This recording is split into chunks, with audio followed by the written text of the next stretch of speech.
हरी जय जय राम गोविंद हरी जय जय राम गोविंद जय जय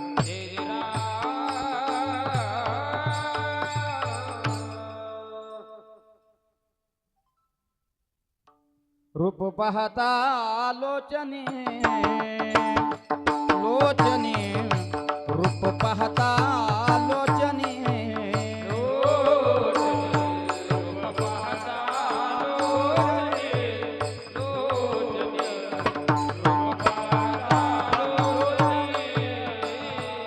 लोचने रूप पाहता लोचने लोचने रूप पाहता लोचने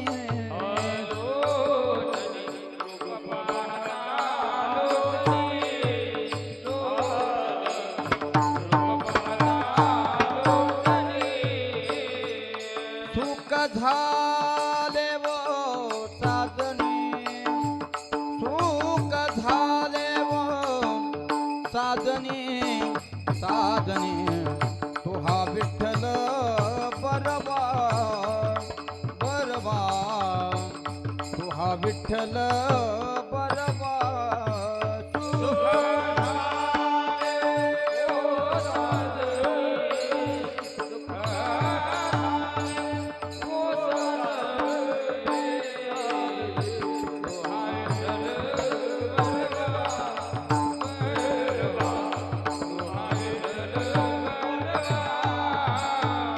तो हा माधव बरबा तो हा माधव बरबा बरबा तो हा विठ्ठल बरबा बरबा तो हा माधव बरबा तो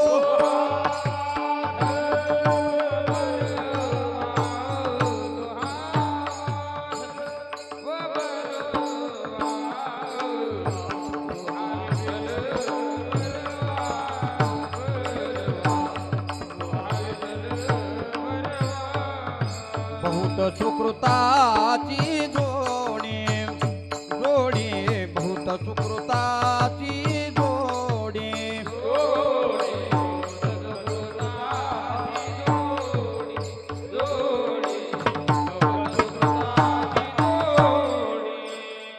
म्हणून विठ्ठली आवडी म्हणून विठ्ठली आवडी आवडे तुहा विठ्ठल बरबा बरबा तुहा विठ्ठल बरबा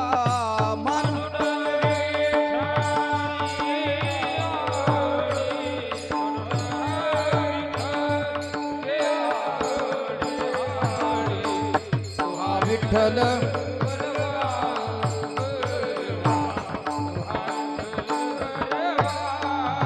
तो हा माधव बरबा तो हा माधव बरबा बरबा तो हा विठ्ठल बरबा बरबा तो हा विठ्ठल बरबा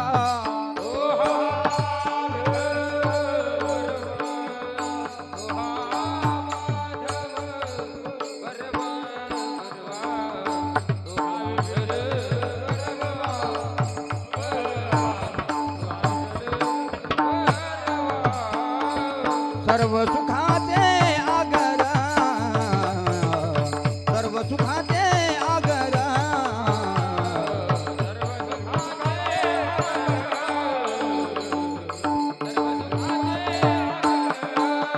सर्व सुखाचे आगर सर्व सुखाचे आगर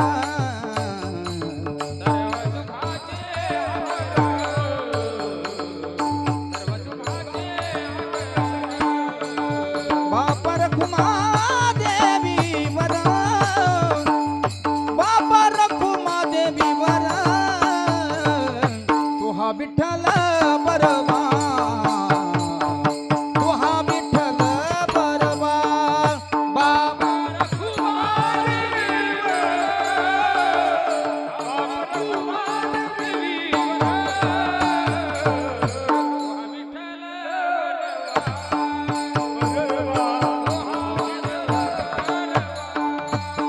तो हा माधव बरवा,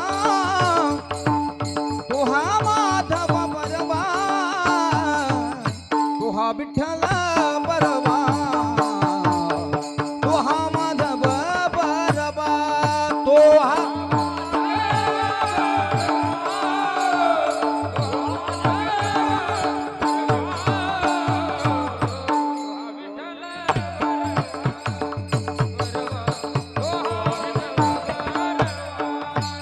जय जय राम कृष्ण हरी, हा हा हा जय जय राम कृष्ण हरी,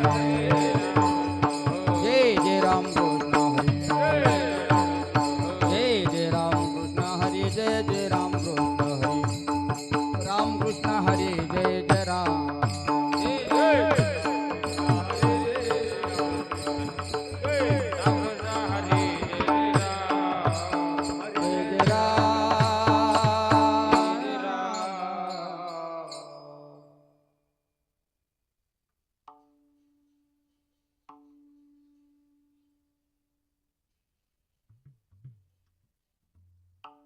शिव भोळा चक्रवर्ती, त्याचे पाय माझे चित्ते, त्याचे पाय माझे चित्ती, त्याचे पाय माझे चित्ती. शिव भोळा चक्रवर्ती, त्याचे पाय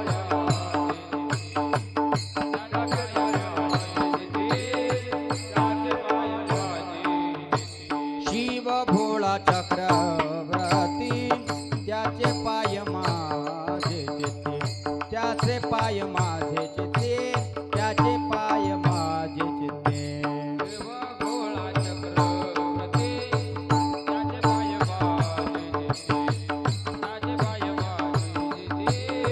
त्याचे पाय माझे चित्ते. वाचे वदता शिव नाम,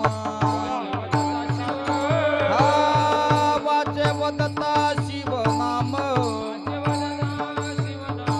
वाचे वदता शिव नाम, तयान बाधे क्रोध काम, तयान बाधे क्रोध काम, तयान बाधे क्रोध काम.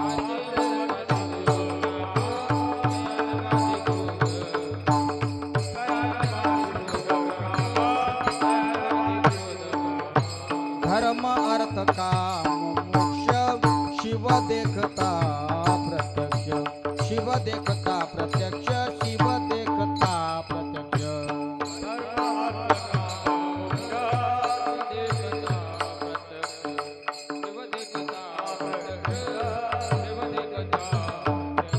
वाचे वदता शिव नाम,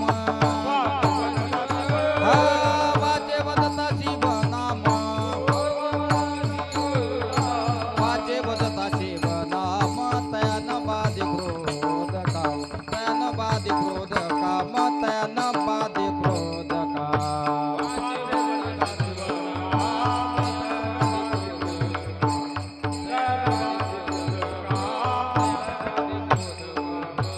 एका जनार्दने शिवा निवाडे कडे काढाचा भय, निवाडे कडे काढाचा भय, निवाडे कडे काढाचा भय.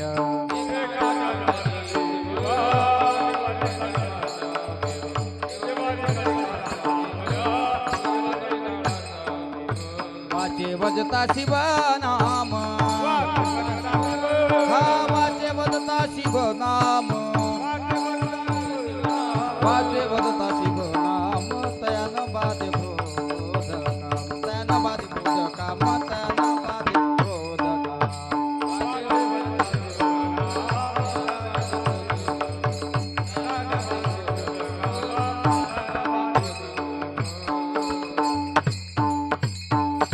विठोबा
वा. गायक वादगान साऊंड सिस्टीम करता एकदा जोरदार टाळ्या वाजवा. शिव भोळा चक्रवर्ती त्याचे पाय माझी चित्ती. बरोबर आहे. वाचे वदता शिवनाम तयान बाधे क्रोध काम. धर्म अर्थ काम मोक्ष शिव देखता प्रत्यक्ष. वाचे वदता शिवनाम तयान बाधी क्रोध काम. एका जनार्दनी शिव निवाडे काळाचा भया. वाचे वदता शिवनाम तयान बाधी क्रोध काम. विठ्ठल हला हला हला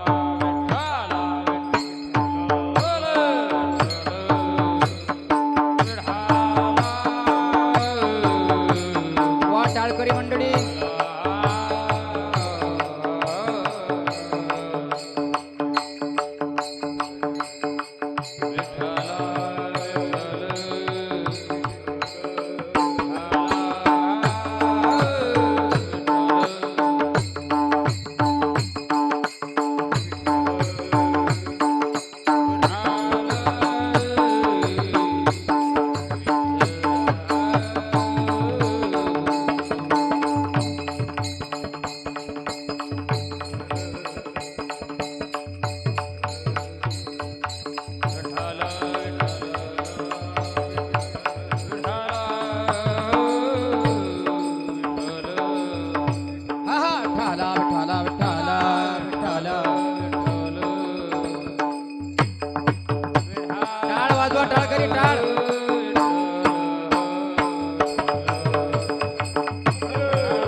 विनेकरी बाबाची पूजा करून घ्या. विण्याला बुक्का लावा, हार घाला. शिव भोळा चक्रवर्ती त्याचे पाय माझी चित्ती. वाचे बदता शिवनाम तयान बाधी क्रोध काम. महायोग पीठे तटे भीमरथ्यम वरम पुंडरिकाय धातुं मुनींद्रेहि. समागत्य तिष्ठन्तमानंद कंदम परब्रह्मलिंगम भजे पांडुरंगम. पांडुरंगा करू प्रथम नमन दुसरे चरण संतांच्या. ज्यांच्या कृपादाने कथेचा विस्तारो बाबाजी सद्गुरुदास तुका.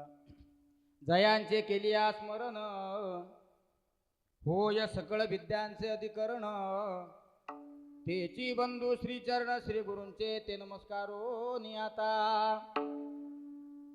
गजाननं ज्ञानमूर्तिं साक्षात् प्रेम स्वरूपिणं गौरीशंकर दयामूर्तिं भास्करं वंदे पुनः पुनः. नमो सद्गुरु तुकया ज्ञानदीपा. नमो सद्गुरु सच्चिदानंद रूपा. नमो सद्गुरु भक्त कल्याण मूर्ती. नमो सद्गुरु भास्करा पूर्ण कीर्ती. राधा मेरी स्वामिनी मैं राधे जी को दास. जन्म जन्म मोहि दीजियो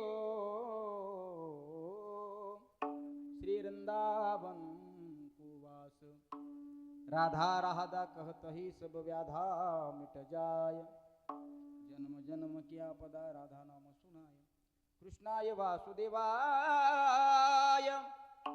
हरये परमात्मने प्रणत क्लेशनाशाय गोविंदाय नमो नमः मस्तक हे पाया हरी मस्तक हे मायावरी मस्तक हे पायावरी या वारकरी संताच्या वारकरी संताच्या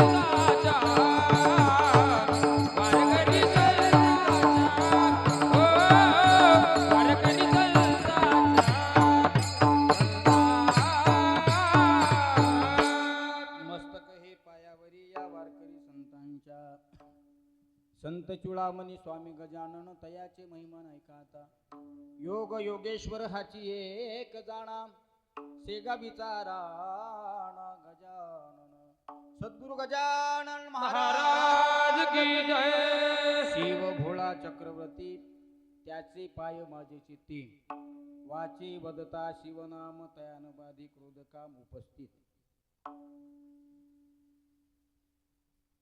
प्रस्तुत प्राप्त प्रसंगी प्राप्त स्थळी निरूपणा करता निवडलेला अभंग पैठण निवासी असणारे सुप्रसिद्ध साधू शांती ब्रह्म श्रीमंत संत एकनाथ महाराज यांचा सर्वांच्या पाठातील सर्वांच्या परिचित असलेला फार नाही पण 4 चरणाचा अभंग सेवेसाठी निवडलेला आहे. सज्जनांनो, पर्वकाळ चालू आहे महाशिवरात्रीचा.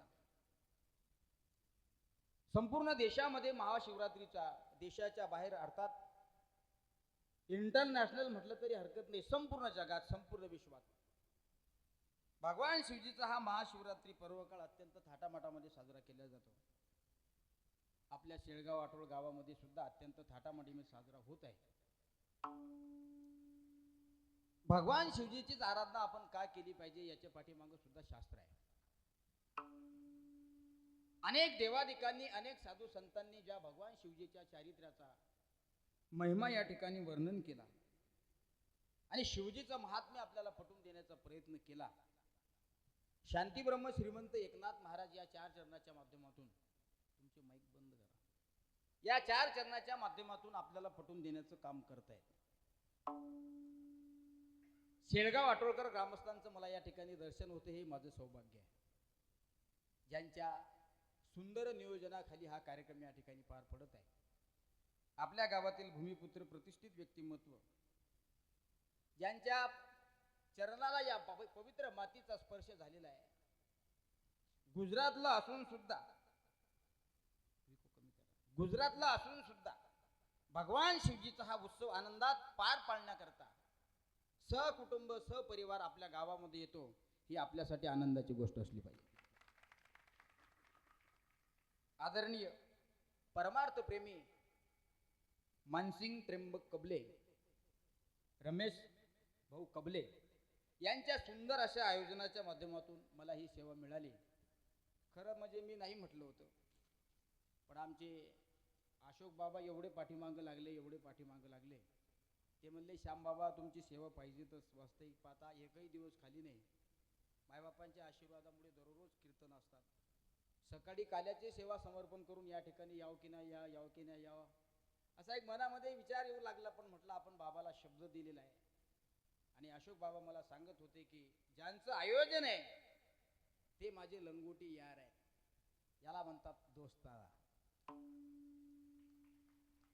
या दोस्तानासाठी मला एक भाव आठवला. मी काही गाणे म्हणणार नाही हरनिवो, पण तरी सुद्धा सांगेल, ऐका.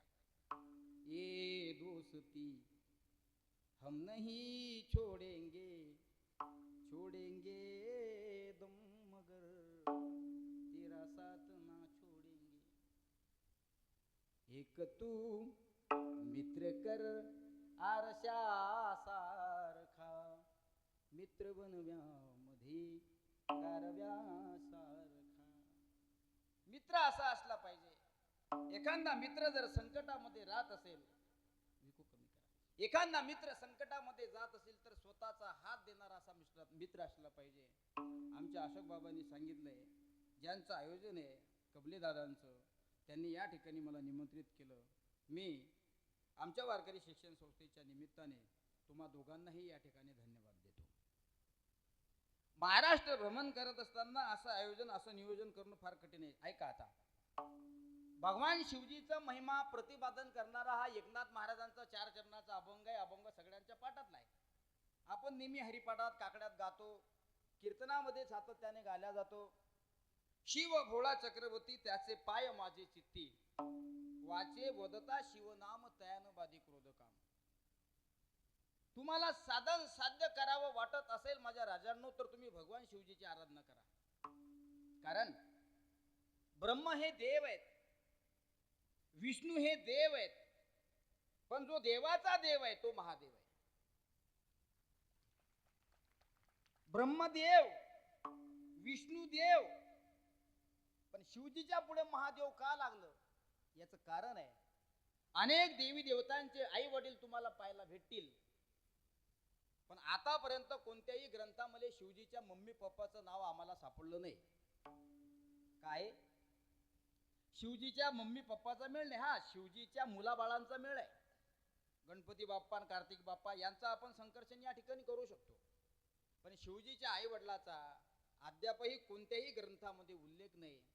4 वेद 6 शास्त्र 18 पुराण यांचा जरी आपण विचार केला तरी शिवजी त्यांच्या आई वडिलाचा उल्लेख सापडत नाही. का सापडत नाही? काही उत्तर आहे का तुमच्याकडे? आहे महाराज, आमच्याकडे उत्तर. वारकरी संप्रदाय त्याला प्रमाण देत आहे. शिवजीच्या आई वडिलाचा का आतापर्यंत यांना निकाल लागला नाही? का नाही त्यांना? कारण आदी अनादी कालापासून चालत आलेली शिवजीची परंपरा शिवजी करता लागू होते, कारण शिव आदी आहेत.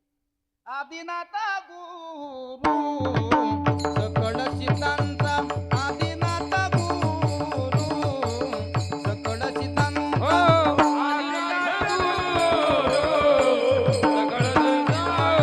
वा वा. मच्छिंद्रतयाचा मुख्य शिष्य, मच्छिंद्रतयाचा मुख्य शिष्य, मच्छिंद्रतयाचा मुख्य शिष्य, मच्छिंद्रतयाचा मुख्य शिष्य, मच्छिंद्राने बोध गोरक्षासी केला, मच्छिंद्राने बोध गोरक्षासी केला.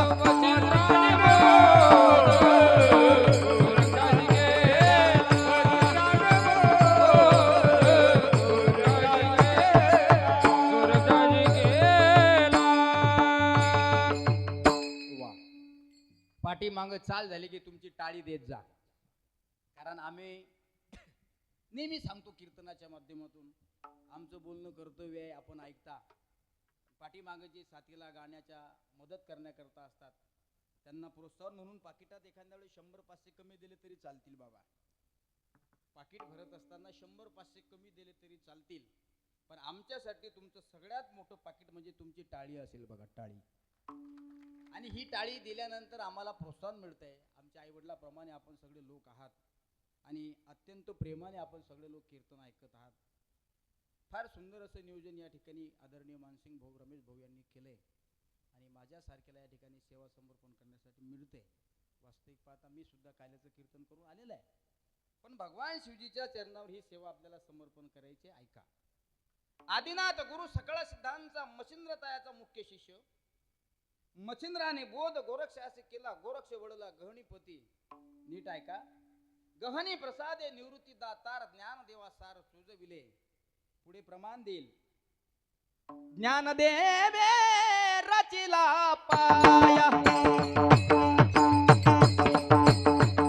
ज्ञानदेवे रचिला पाया, ज्ञानदेवे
ज्ञान देवे रचिला पाया उभारिले देवालया तुका झालासे कळस आणि भजन करा सावकाश. मला सांगा, घराचं काम किंवा मंदिराचं काम केव्हा पूर्णत्वास जाते भाऊ? घरावर ज्या दिवशी तुमच्या स्लॅब पडेल समजून घेतलं पाहिजे त्या दिवशी घराचं काम पूर्ण झालं. आणि ज्या दिवशी मंदिरावर कळस बसेल समजून घेतलं पाहिजे मंदिराचं काम पूर्ण झालं. वारकरी संप्रदायाचा पाया विश्वमौली ज्ञानोबा रायांनी रचला. आपण सगळे वारकरी लोक आहोत. आपल्या गावातील सर्व टाळकरी आहेत. वास्तविक पाहता माझ्या वडिलाप्रमाणे सगळे लोक उभे आहेत. यांचं उभं राहण्याचं वय नाहीये सध्या असं म्हटलं तरी हरकत नाही. पण लेकराच्या कीर्तनासाठी टाळ घेऊन उभे राहता. माझा चरण स्पर्श आहे तुमच्या पायाला. आपण 2 तास माझ्यासाठी या ठिकाणी उभे आहात. खरोखर अशोक बाबा खूप सुंदर असं नियोजन केलं. साऊंड सिस्टीम सुद्धा फार चांगली आहे. आणि कसं आहे, कीर्तनामध्ये सुद्धा श्रोते भरपूर प्रमाणात उपस्थित आहेत. मी नेहमी सांगतो, आता उद्या माझं कीर्तन कोरपरण्याला आहे, चंद्रपूर जिल्ह्यात, संध्याकाळचं. आम्हाला कीर्तन श्रवण करण्याकरता गर्दीची गरज नाही. आम्हाला आमचं कीर्तन ऐकण्याकरता गर्दीची गरज नाही. आम्ही आमच्या साधू संतांचे विचार तुमच्यापर्यंत घेऊन येत असतो, पोचवत असतो, पोचवण्याचं काम करत असतो. म्हणून कीर्तन श्रवण करण्यासाठी गर्दीची किंमत नाही. कीर्तन ऐकण्याकरता श्रोता हा दर्दी असला पाहिजे. त्याने कीर्तनातून जात असताना काय घेऊन गेलं पाहिजे? चांगल्या चपला. महाराज लोक कीर्तनात सांगतात, जे वाईट असेल ते माझ्या बुद्धीचं ते इथंच टाकून द्या, माझं मला परत करा, चांगलं चांगलं घेऊन जा. मी असंच म्हटलं बाबा एका कीर्तनात, असंच म्हटलं श्याम महाराज कीर्तनात. जे चांगलं चांगलं असेल ते कीर्तनातून श्रोत्यांनी घेऊन गेलं पाहिजे, वाईट वाईट टाकून दिलं पाहिजे. असं झालं असं म्हटल्याबरोबर काय झालं ऐका. कीर्तन झाल्याबरोबर माझीच नवी चप्पल मारली एकानं. 600 रुपयाची नेमकीच नवी विकत घेतली होती. आणि चप्पल घेतली तर घेतली, भाऊन पायात घालून गल्लीत हिंडू राहिला. त्याला म्हटलं, अरे ही चप्पल माझी आहे बाबा, ही चप्पल आता विकत घेतली मी संध्याकाळी. ते म्हणलं, खोटे बोलता महाराज तुम्ही. म्हटलं कसं काय? तुम्ही नाही का म्हणे कीर्तनात सांगितलं चांगलं चांगलं घेऊन जा आणि वाईट वाईट टाकून द्या. ही 4 ठिकाणी फाटेल चप्पल मी तिथं ठेवली म्हणे, तुमची चांगली घातली. म्हणजे कीर्तनातून चांगलं न्यायचं याचा अर्थ असा आहे का दुसऱ्याच्या चपला मारायच्या? ऐका, या विह लोकाची यात्रा संपवत असताना आपण मरणार आहे. आपण मरणार आहे. तुमच्याकडे किती संपत्ती, तुमच्याकडे किती प्रॉपर्टी आहे याला किंमत नाही. आपण गेल्यानंतर समाजातल्या लोकांनी आपलं नाव किती वर्ष घेतलं याला जास्त किंमत आहे. ऐका, कीर्तन ऐका. आपण गेल्यानंतर कमीत कमी 3 वर्ष तरी तुमचं नाव गावातल्या लोकांनी घेतलं पाहिजे. का मेले की गेले? आम्ही पाहतोय महाराष्ट्र भ्रमण करत असताना आज समाजामध्ये अनेक प्रकारचे लोक अनुभवायला भेटतात. 13 दिवस पाळलं तर पाळलं सुतक. आताच्या काळात 13 दिवस पाळतायत ना आपल्या हिंदू संस्कृतीत. धर्म आहे आपला. 13 दिवस सुतक पाळलंच पाहिजे. तसं तर 1.25 महिना असलं पाहिजे ना. पण कमीत कमी हिंदू संस्कृतीच्या नियमानुसार 13 दिवस त्याचं सुतक पाळलं पाहिजे. पण पाळत नाहीत भाऊ आजकाल. 14व्या दिवशी कढईत भजे करून खाणारे लोक आम्ही आमच्या डोळ्यानं पाहिले. अरे रे, याचं कारण काय? याचं कारण एवढंच आहे, जो व्यक्ती मेला तो गेला, म्हणजे मेले की गेले. म्हणून जर जात असताना असे एवढे मोठे कार्यक्रम तुमच्या माध्यमातून होत असतील, श्रीमंतीचं सिद्ध केव्हा होतं हे लक्षात ठेवा. 25-30 एकर इरिगेशन बागायती असून जर एखादा महात्मा धार्मिक कार्यक्रम करत नसेल तर त्या प्रॉपर्टीला किंमत नाही. 25-30 एकर जमीन असून जर वारकरी संप्रदायासाठी माणूस खर्च करत असेल, मी नारदाच्या गादीवर सांगतो, ही माणसं गेल्यानंतर 30 वर्ष जिवंत राहत असतात. आपणही असलं पाहिजे ना. मेलं की नसलं पाहिजे. कारण माणूस मेल्यानंतर माणसाच्या सोबत प्रेत यात्रेच्या पाठीमागे जाणारा हा समाज गेलेल्या व्यक्तीच्या बाबतीत चर्चा करत असतो. चांगला आहे माणूस का वाईट आहे हे जर तुम्हाला ऐकायचं असेल तर एखाद्या मेलेल्या माणसाच्या प्रेताच्या पाठीमागे जा. साध्या भाषेत बोलतो मातीवर जा. शास्त्रीय भाषेत बोलतो अंतिम संस्काराला जा. तुम्ही जर दुसऱ्याच्या अंतिम संस्काराला जात असाल, मेलेला व्यक्ती हा 4 जणांच्या खांद्यावर जात असतो. 5वा माणूस टिटवं पकडत असतो. असं म्हणतात, 4 खांदे करीन 5वं टिटवं धरी. टिटवं असतं ना ते मडकं. आणि 4 जणांच्या पाठीमागे समाज चालत असतो. काही मुरमुरे लाया फुटाने फेकणारे असतात.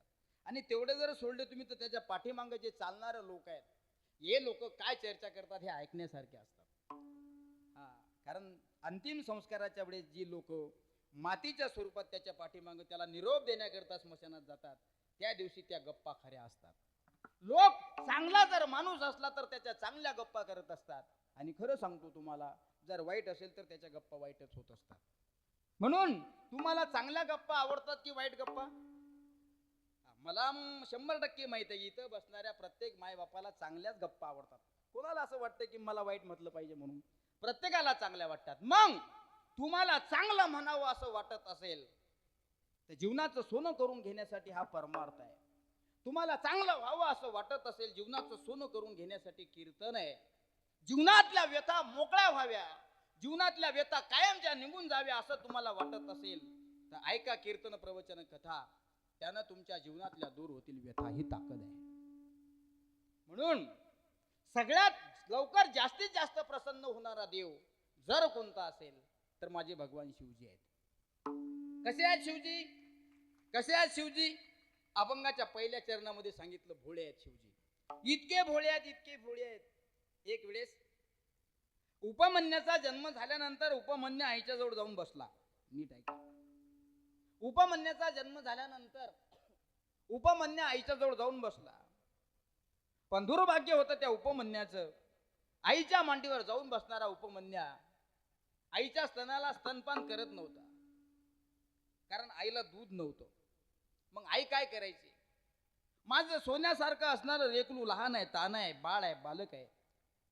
मग याची आईच्या स्तनातल्या दुधानं पूर्तता केली पाहिजे. लहानपणी जर आई बाळाला जन्म देत असेल तर शास्त्र सांगतं कमीत कमी 1 वर्षभर त्या बाळाला दुग्धपान केलंच पाहिजे. केलंच पाहिजे. शास्त्र आहे भागवतामध्ये, केलंच पाहिजे. मग हा उपमन्या छोटा आहे, आई स्तनपान करू शकत नाही, बाळाची पूर्तता होत नाही. जर आईचं दूध बाळ पित नसेल तर ते स्ट्रॉंग समृद्ध कसं होईल? मग आई काय करत होती बाबा? ज्वारीच्या पिठामध्ये पाणी टाकून त्या उपमन्याला पाजत होती. ऐका, माय असते ती शेवटी. या जगाच्या पाठीवर सगळ्यात मोठी श्रीमंत व्यक्ती ती आहे ज्याला माय आणि बाप आहे. ती आहे, कारण माय आहे. डोळ्यामध्ये तिच्या अश्वाच्या धारा येत होत्या, आणि डोळ्यामध्ये अश्वाच्या धारा येत असताना शेजारीन पाजारीन बाया तिच्याकडे जात होता. काय झालं ग, काय रडते? तिने सांगितलं काही नाही, शेजारीने बाळ जन्माला आले आणि माझ्याही कुशीतून बाळ जन्माला आलं. पण शेजारीचं सौभाग्य आहे, ती तिच्या स्वतःच्या बाळाला स्तनपान करू शकते. मी माझं स्वतःचं दुर्भाग्य समजते. माझ्या कुशीतून जन्माला आलेला माझा उपमन्या, त्याला मी स्वतःच स्तनपान करू शकत नाही, याचं मला फार वाईट वाटते. मग तू काय करते? मी नाही का ज्वारीच्या पिठामध्ये पाणी टाकून त्याला ती पाजते. कर्मधर्म सुदैवानं उपमन्य हळूहळू मोठे होऊ लागले. ऐका, हळूहळू मोठे होऊ लागले. इतके मोठे झाले, इतके मोठे झाले की थोडंफार बोलू लागले. आई जवळ गेले. आई, दूध कसं असते ग? मग कर्मधर्म सुदैवानं आई म्हणली, अरे दूध तू रोज जे पितं ते दूध आहे. बरं ठीक आहे. दुसऱ्या दिवशी उपमन्या एका राजाच्या घरी गेले. राजाच्या घरी पाहुणा म्हणून आलेला हा लहान मुलगा, त्या राजाने राजाच्या मुलाला आणि उपमन्याला गाईचं दूध पाजलं महाराज. ज्या दिवशी गाईचं दूध त्या बाळांनी पिलंय, उपमन्याने पिलंय, त्यावेळेस त्याला समजलं की आपली आई जे आपल्याला देत होती ते दूध नाही, ते पिठात पाणी टाकून देणारं दूध होती. राजानं दूध पाजलं. उपमन्या घरी आला. आईला म्हणू लागला, आई दूध कसं असते? आई म्हणली, तुला माहित नाही का, लहानपणापासून मी तुला जे दूध पाजते ते दूधच आहे, दुधासारखं दूध असते. नाही म्हणली आई, तू खोटी बोलतेस, खूप खोटी बोलली आहे तू माझ्यासोबत. नाही बाळा, मी तुझ्यासोबत खोटी कशी बोलणार? माझा एकुलता एक बाळ तू, माझा सोन्या तू, माझा बंड्या तू. आपण म्हणतो ना, माझा बिबट्या तू, माझा वाघ तू, माझा शंभळ्या तू. आपल्या लेकराला आपण वेगवेगळ्या प्रकारची उपमा देतो, आणि आईसाठी बाळ तितकंच प्रिय असतं. ते डांबर छाप जरी असलं तरी आई म्हणते माझा वाघ.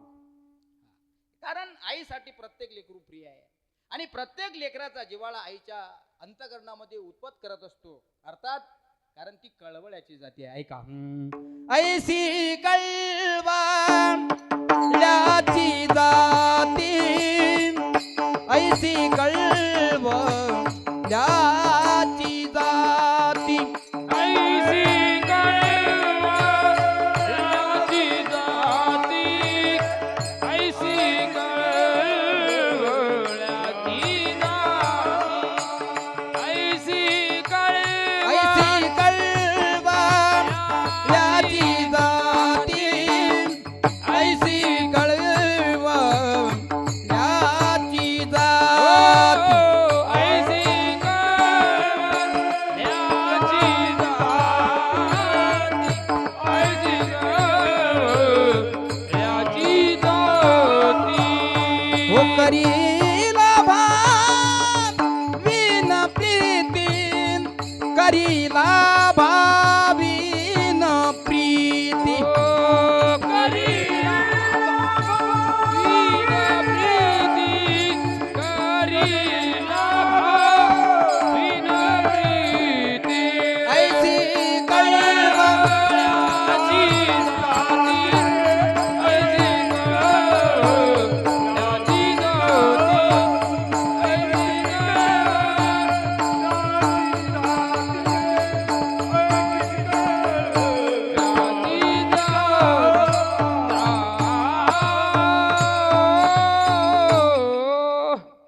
आईसाठी बाळ कितीही डोंबळं असू द्या, आईसाठी बाळ देखणं का नसू द्या, पण आईसाठी ती बाळ बाळ असते.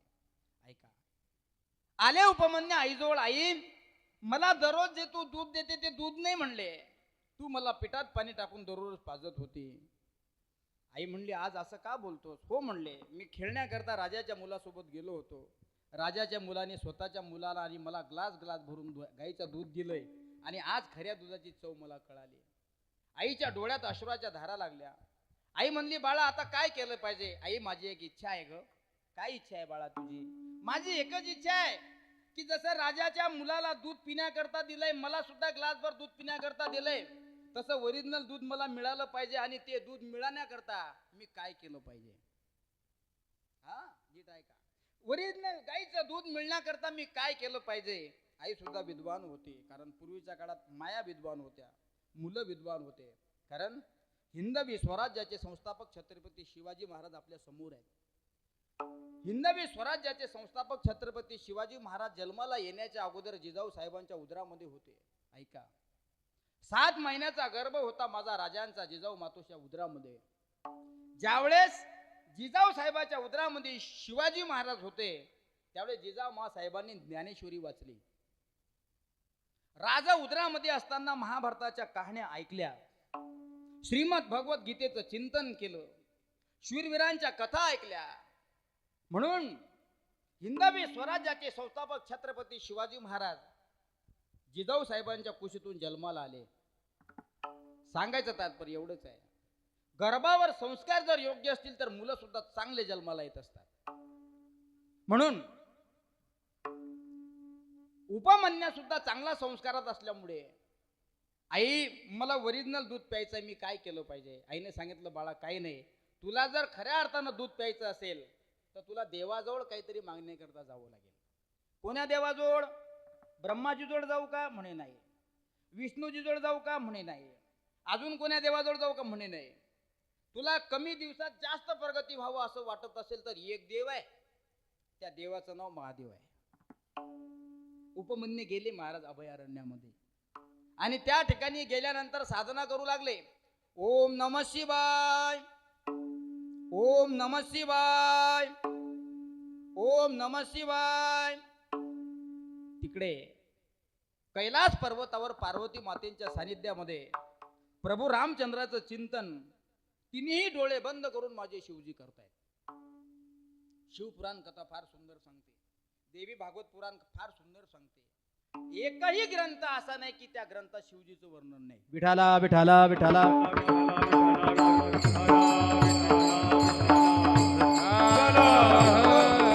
प्रत्येक ग्रंथामध्ये 4 वेद, 6 शास्त्र, 18 पुराण, हे जेवढेही संत वाङ्मय आहे तेवढ्यामध्ये शिवजीचं वर्णन आहे. आणि जास्तीत जास्त शिवजीचं वर्णन एकनाथाने केलेलं आहे. म्हणून भगवान शिवजीचे जेवढे बी अभंग असतील, भस्मवटी रुंडमाळा, हाती त्रिशूल ज्वाला, गज सर्व व्याघ्रांबर, कंठी शोभी वासुक्यार, भूते वेताडे नाचती, हर्षयुक्त उमापती, सर्व सुगाच्या आगर म्हणे नर हरी सोनार. कैलाशीचा देव भोळा चक्रवर्ती, पार्वतीचा पती योगीराज, तयाचे पायी माझे दंडवत घडू आणि चित्त जडून आम्ही. जटा जुट गंगा अर्धचंद्र भाडी, तिच्या नेतुवाडी जात वेट, कंती काळा कुठं दौड छुटे, सर्वांगी सोबतच आहे. गळा रुंड माळ खापरस्त की राम नाम मुखी सर्व काळ, गज चर्मधारी स्मशान राहिला संगी भूत मिळा विराजित, नामा म्हणे नामे नासुन्या पाप करी सुखरूप भक्ता लागी. जास्तीत जास्त शिवजीचे अभंग एकनाथ महाराजांनी तयार केले. सोमवारचे अभंग पाहून घ्या, तुमच्या लक्षात येईल. विठाला विठाला.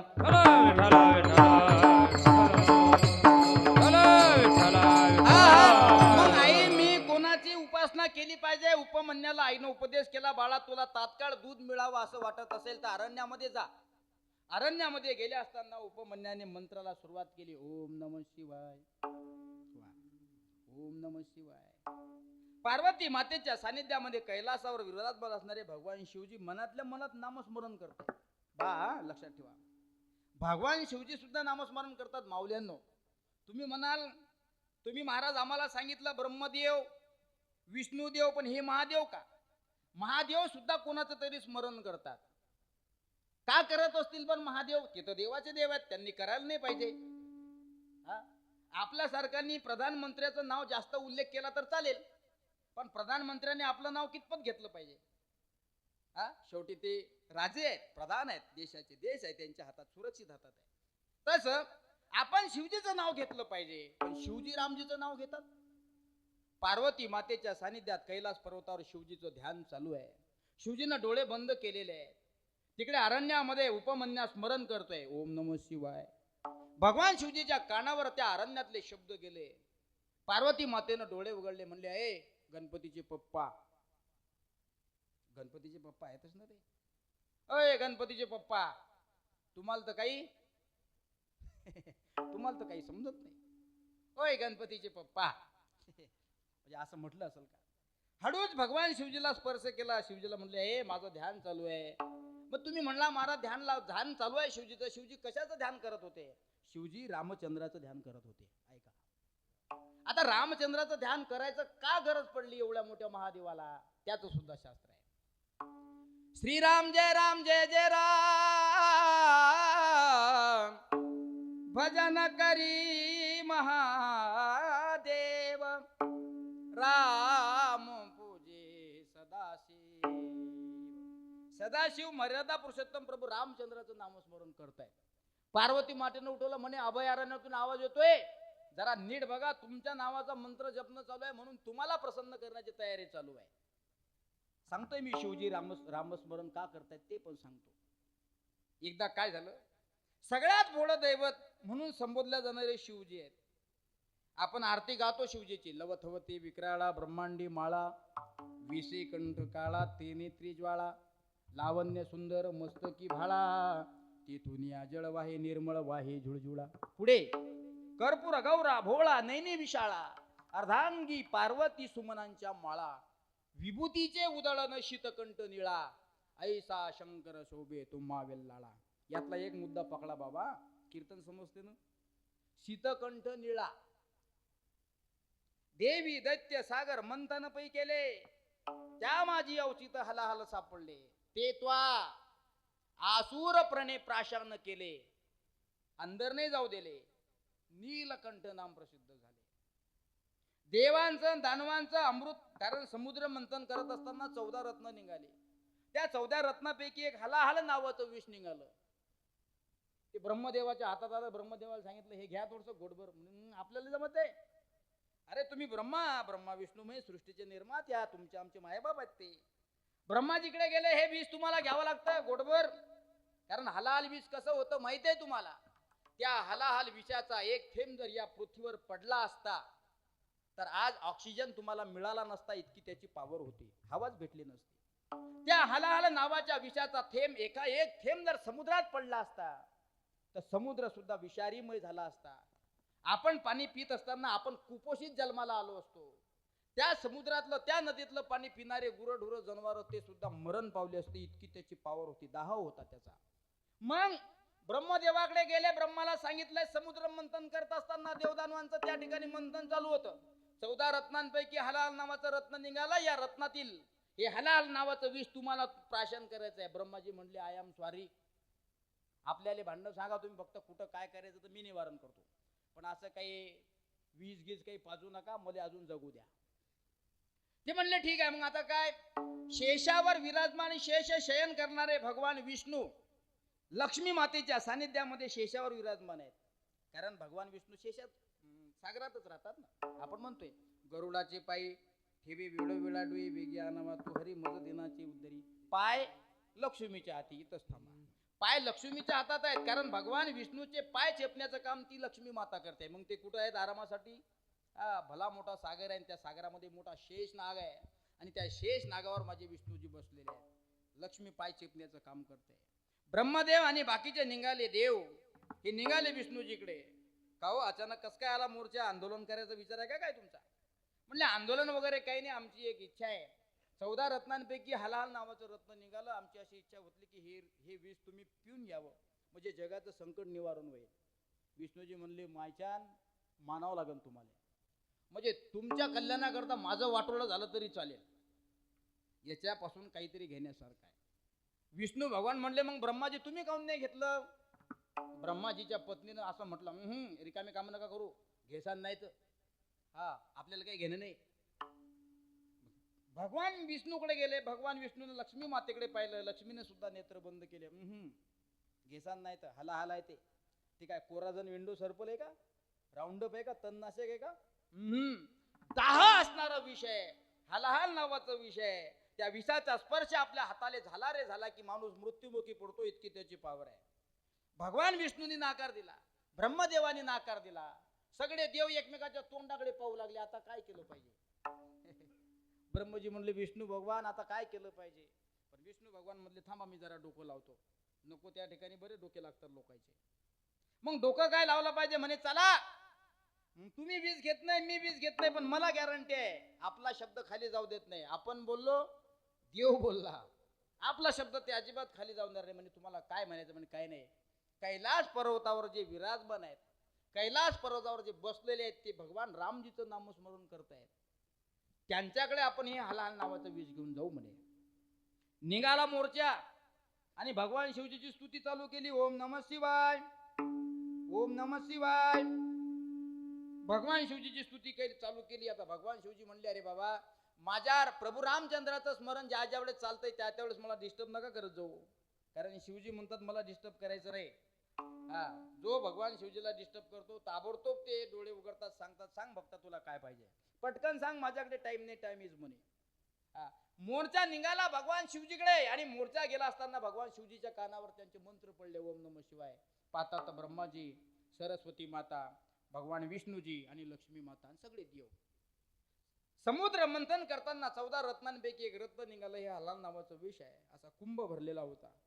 आमची अशी इच्छा आहे की या विषाचा दाह शांत करण्याकरता हे विष तुम्ही प्राशन करावं. भगवान शिवजी म्हणले आता मला धर्मसंकट कशाला टाकता? नाही म्हणले, हे विष पचवण्याची ताकद फक्त तुमच्यातच आहे. कारण ज्ञान पचवण्याची ताकद, विष पचवण्याची ताकद त्याला अधिकारी लागत असतो. ज्ञान हे वाघिणीच्या दुधासारखं आहे. पण ज्ञान तुमच्याकडे मिळत असताना जर वाघिणीचं दूध पहिली गोष्ट मिळत नाही आणि वाघिणीचं दूध सुदैवानं जर तुम्हाला मिळावलं, तर मला असं वाटते ते जर्मलच्या किंवा स्टीलच्या भांड्यामध्ये साठवल्या जात नाही. तांब्याच्या, पितळच्या, चांदीच्या. चला पुढे. 24 कॅरेट सोन्याची प्लेट पाहिजे बाबा. पहिली गोष्ट सापडत नाही आणि सापडलं तो सुवर्ण पात्रामध्ये त्याला ठेवावं लागतं. तसंही ज्ञान आहे.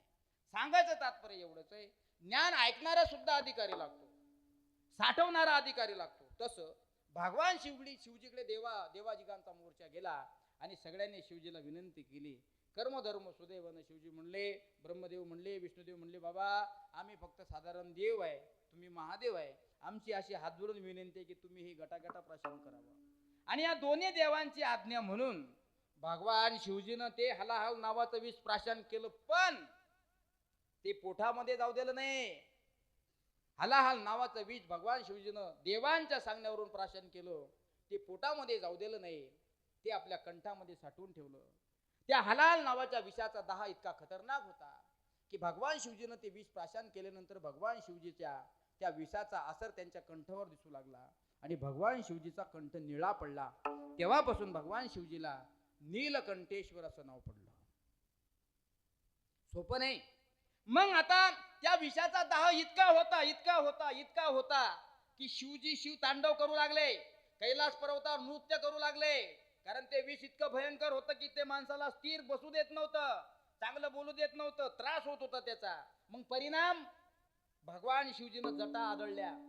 ऐका, भगवान शिवजीनं जटा आदळल्या. जटा आपल्या जटा घेतल्या आणि आदळल्या खाली दगडावर. त्या दगडातून गंगा मातेचा उगम झाला. कशा करता? गंगा नदी थंडी आहे आणि विषाचा दाह गरम आहे. त्या गंगा नदीच्या सुवर्ण पाण्याने जर माझा दाह शांत होत असेल तर प्रत्यक्ष शिवजीनं गंगा मातेला आपल्या वर जटेवर धारण केलंय. गंगा माता जटेवर आल्यानंतर तरी सुद्धा विषाचा दाह शांत झाला नाही. पुढे पुन्हा वैष्णव नृत्य करू लागले, नाचू लागले शिवजी. सुदैवानं कर्मधर्म सुदैवानं वासुकी नावाचा सर्प पकडला आणि त्याला गड्यामध्ये धारण केलं. आता हे का केलं हे तुम्हाला सांगतो. सर्पाची पाठ पाहिली का तुम्ही कधी? थंडीगार असते ती. आपण लोक सापाला घाबरतो, घाबरलं पाहिजे. कारण साप म्हणजे काही आपला नातेवाईक नसते.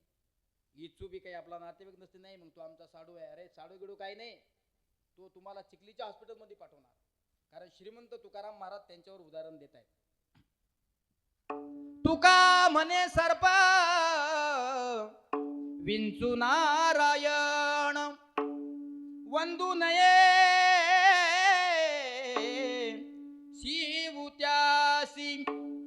श्रीमंत तुकाराम महाराज म्हणतात विचू सुद्धा देवाचाच अवतार आहे हा बाबा, आणि सर्प सुद्धा देवाचाच अवतार आहे. तुम्ही सापाला विंचूला देवाचा अवतार समजता म्हणून तर नागपंचमीच्या दिवशी त्याचं चित्र घरात काढता.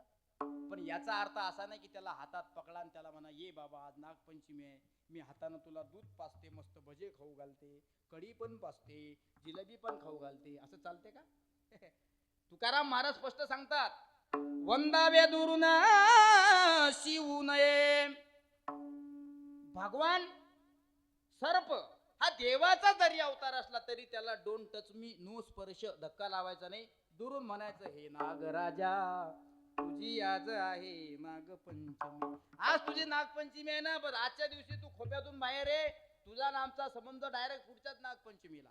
सांगायचं तात्पर्य एवढंच आहे की वासुकी नावाचा सर्प भगवान शिवजीनं पकडला. आणि का पकडला?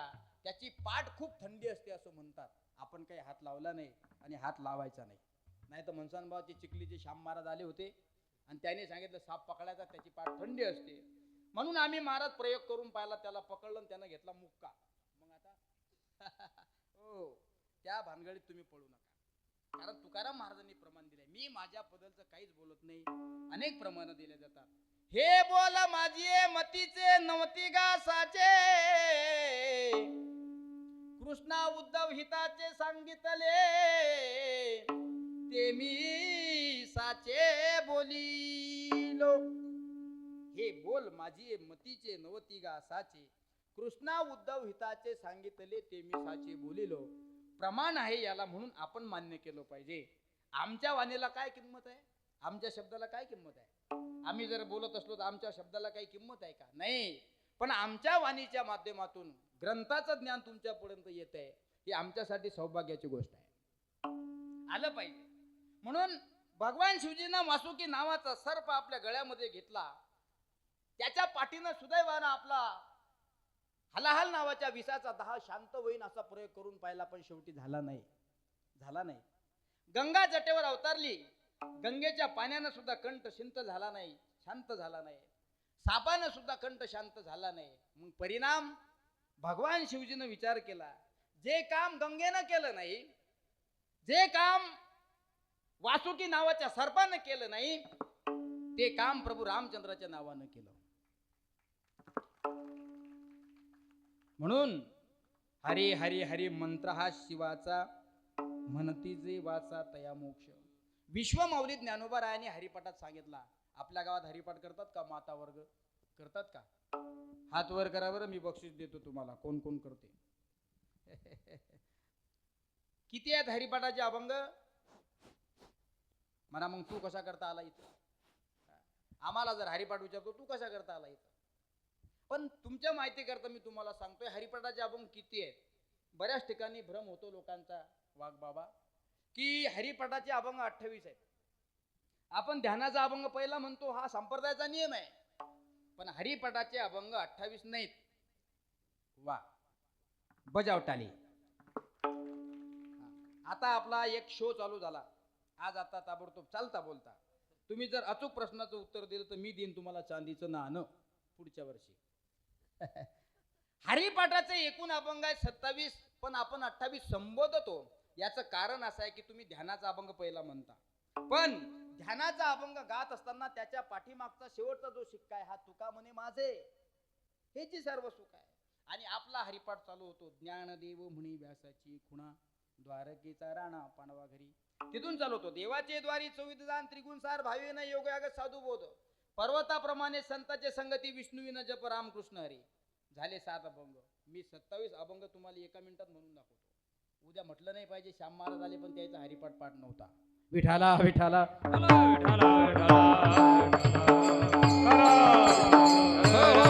म्हणून इतके साधे असणारे भगवान शिवजी तात्काळ प्रसन्न होतात. भगवान ब्रह्मदेवाच्या आणि भगवान विष्णूजीच्या सांगण्यावरून त्यांनी ते हलाहल नावाचं विष प्राशन केलं. सांगायचं तात्पर्य आहे की कोणाचंही ऐकतात आणि कोणालाही ताबडतोब प्रसार देतात.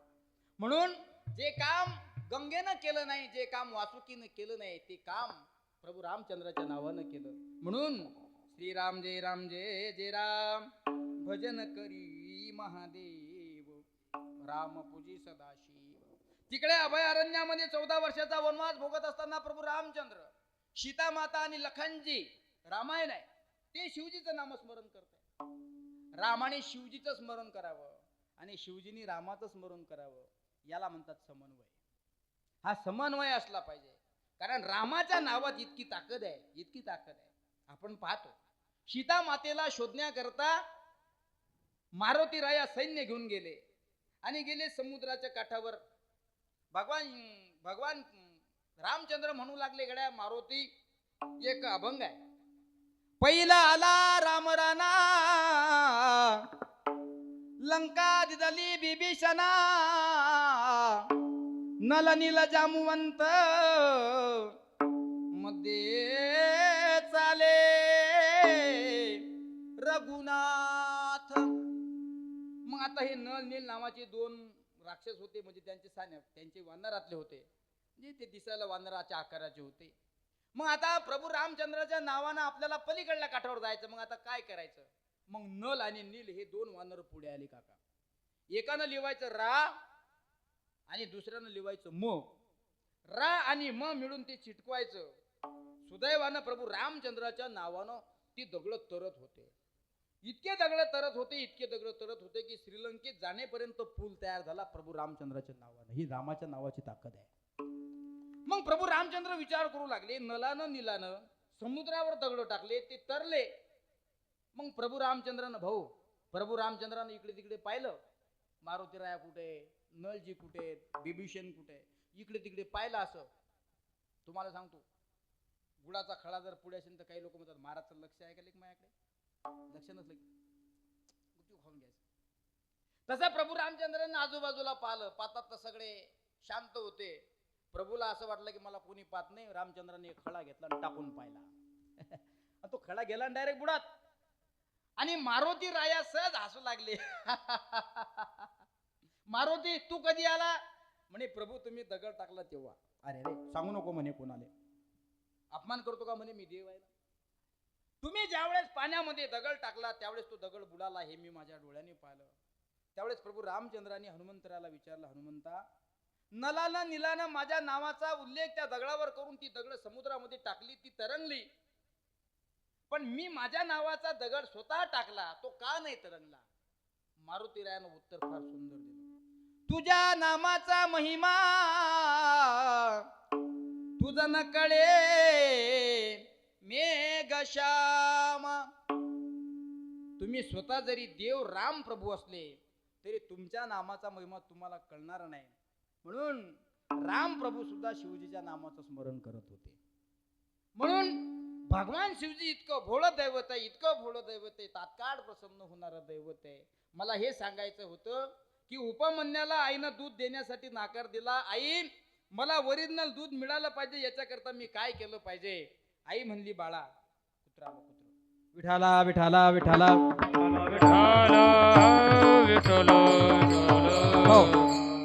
उद्या म्हटलं नाही पाहिजे कोण. शेळगाव आठवड्यामध्ये श्याम महाराजचं कीर्तन होतं, कीर्तन ऐकायला कुत्र बी नव्हतं, म्हणून कुत्र्यानं हजेरी लावली. कुत्रे बी काही हुशार असतात बरं, कारण कुत्र्याचं नाव ग्रंथांनी लिहिलंय. माणसाचं कमी आहे, जनावराचं जास्त आहे. देऊ का पटून? माणसाचं कमी आहे, जनावराचं जास्त आहे बाबा. म्हैशी पुत्रा मुखे बोलवणे सुती आणि चालवले भिंती. म्हशीचंही नाव आलं आणि त्या रेड्याचंही नाव आलं. संत समागम एखादे परीन व्हावे त्याचे द्वारी श्वान यती, कुत्र्याचंही नाव आलं. आणि आपलं नाव कशातच नाही, आपलं नाव फक्त पंक्तीत असते बस. म्हणून असं म्हटलं नाही पाहिजे.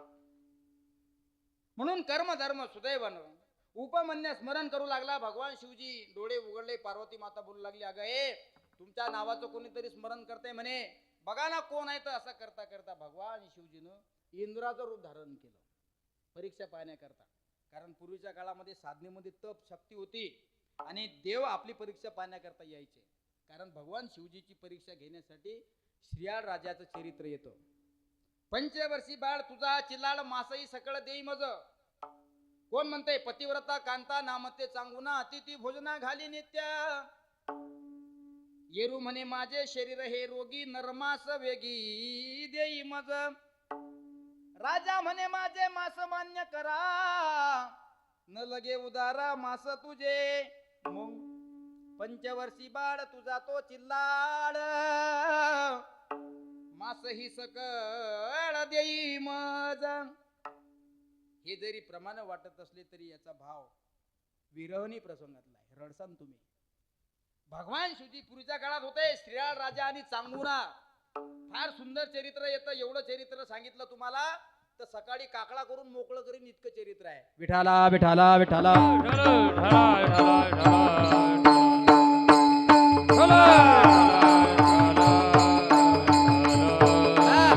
पतिव्रता कांता नाम ते चांगुना अतिथी भोजना घाली नित्य.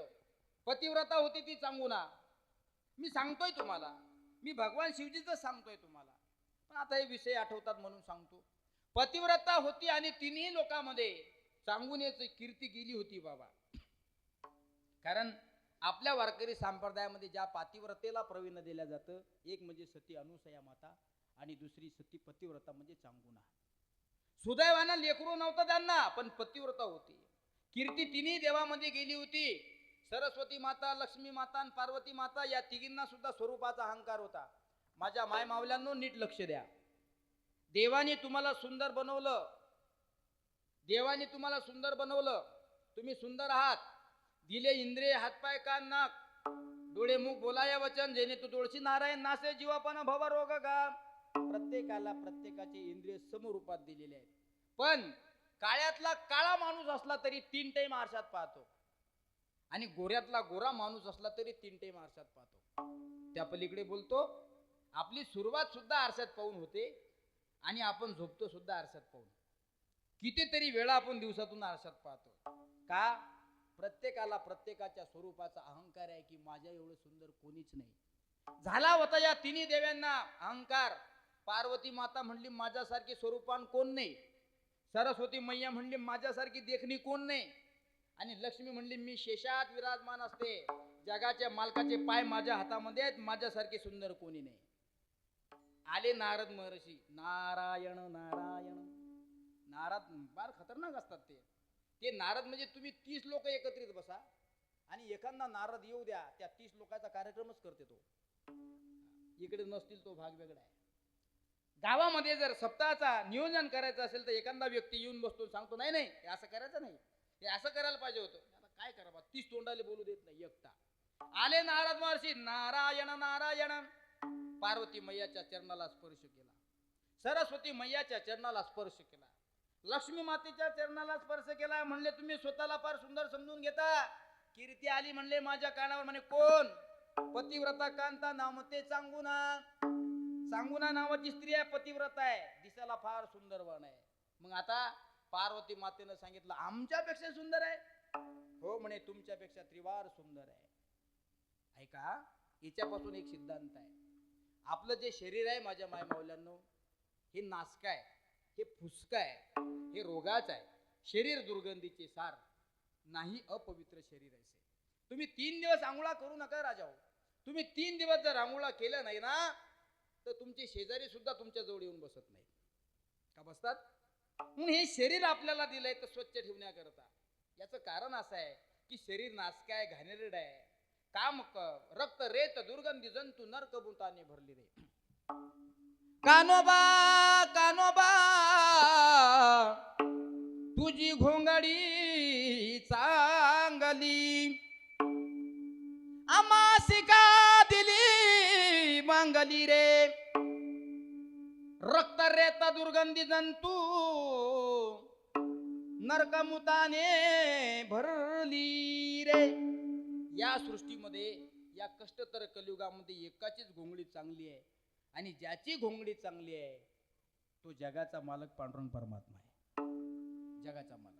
आपल्या घोंगड्या काही कामाच्या नाही. आपण कितीही महागडं साबण अंगाला लावा, एक दिवस त्या साबणाचा परिणाम दाखवील, दुसऱ्या दिवशी जैसी थे. म्हणून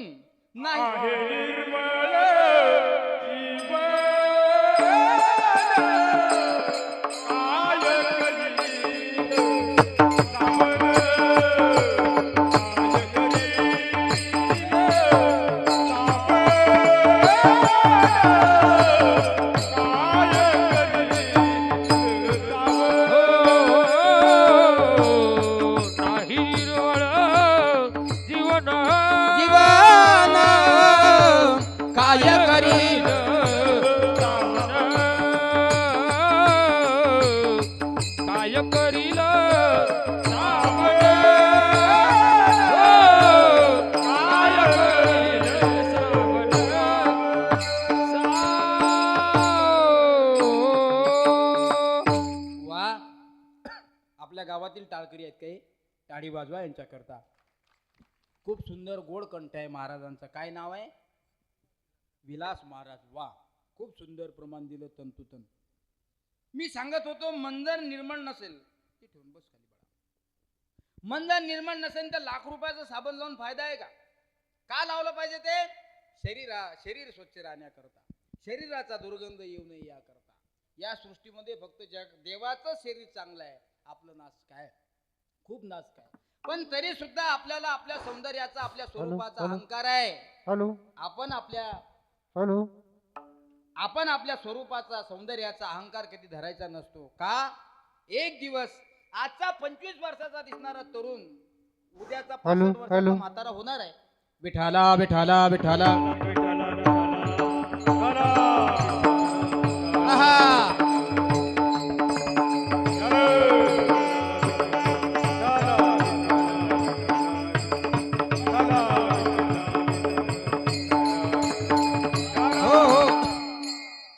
आजचा 25 वर्षाचा दिसणारा तरुण उद्या 65, 70, 80, 85, 100 पर्यंत जाणार आहे. 25 वर्षाचे मुलं जेवढे आरशामध्ये पाहतात तेवढे 70 वर्षाचे पाहतात का? शिळगाव वाटोळ नाही पाहत. का? 25 वर्षाचे आहे म्हणून तुम्ही सुंदर दिसता. 60-65 वर्षाचे झाल्यानंतर मला नाही वाटत की आपण सगळे लोक तोंडाला पावडर लावू म्हणून. सांगायचं तात्पर्य एवढंच आहे की तुम्हाला तुमच्या सुंदर दिसण्याचा अहंकार आहे. अरे कशासाठी धरताय तुम्ही सुंदर दिसण्याचा अहंकार? तुम्ही स्वतःला जर सुंदर म्हणून घेत असाल, तुम्हाला बनवणारा तो किती सुंदर असेल. नाम तुम्हारा तारनहारा, नाम तुम्हारा तारनहारा, कब तेरा दर्शन होगा, जिसकी रचना इतनी सुंदर, वो कितना सुंदर होगा, वो कितना सुंदर होगा. विठ्ठला विठ्ठला विठ्ठल विठ्ठल विठ्ठल. म्हणून आपण स्वतःला फार सुंदर समजतो, पण आपल्याला बनवणारा फार सुंदर आहे. कोण आहे बनवणारा? अखिल कोट ब्रह्मांड नायक पंढरीचा पांडुरंग परमात्मा. त्याच्यापेक्षा जगात कोणी सुंदर नाही. काय सुंदर, किती सुंदर आहे देव. राजसा कुमार मदनाचा पुतळा, रवी कस्तुरी मळवट चंदनाची उटी रुडे माळ कंठी वैजयंती, इतक्या देवाच्या देखण्या स्वरूपाचं वर्णन आहे. एवढंच नाही, रूप सावळे सुकुमार कुमार, रूप सावळे सुकुमार, रूप सावळे सुकुमार, हो रूप सावळे सुकुमार. कुमार रूप सावळे सुकुमार, कुमार रूप सावळे सुकुमार, रूप सावळे सुकुमार, ओ रूप सावळे सुकुमार. कानी कुंडल मकराकार, कानी कुंडल मकराकार, रूप सावळे सुकुमार, वार रूप सावळे सुकुमार.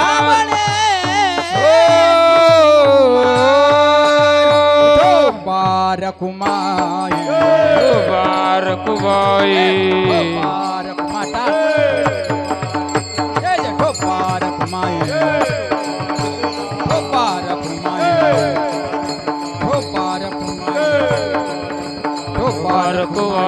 बारकुमाई बारकुमाई. रूप सावळे सुकुमार. देवाच्या सुंदर स्वरूपाचं वर्णन केलंय एकदम साध्या भाषेत आणि सगळ्यांच्या पाठांतर असला ते सांगतो. देवाच्या स्वरूपाचं सुंदर ते ध्यान उभे विटेवरी, सुंदर ते ध्यान करकटावरी, ठेवोनिया सुंदर ती ध्यान. देवाच्या स्वरूपाचं वर्णन श्रीमंत तुकाराम महाराजांनी केलं म्हणून ध्यानात ठेवा देवापेक्षा कोणी सुंदर नाही. विठाला विठाला विठाला विठाला विठाला विठाला विठाला विठाला